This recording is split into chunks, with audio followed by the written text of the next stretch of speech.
June 1887లో Windsor కోటలో చక్రవర్తి అయినటువంటి రాణికి మద్రాస్ ప్రెసిడెన్సీ తరపున అధ్యక్ష ప్రసంగాన్ని స్వయంగా సమర్పించే గౌరవం సర్ చార్లెస్ లాసన్కు లభించింది.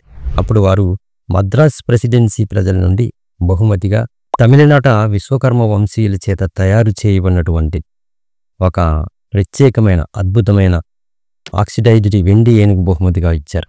అధ్యక్ష ప్రసంగం యొక్క కాపీ అలాగే మద్రాస్ ప్రెసిడెన్సీలో జూబ్లీ వేడుకల కథనం అనే లాసన్ స్మారక సంపుటిలో ఉన్నాయి.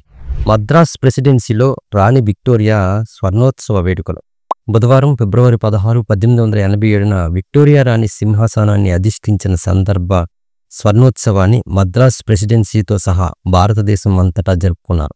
ఆ సందర్భంలో విశ్వకర్మ వంశీయులు తయారు చేసినటువంటి ఈ కళాత్మక వెండి వస్తువు చూడండి. చూశారు కదండి. ఈ వీడియో మీకు ఎలా అనిపించింది? ఇటువంటి ఆసక్తికరమైన విషయాల కోసం ఈ ఛానల్ ఫాలో అవడం మాత్రం మర్చిపోకండి.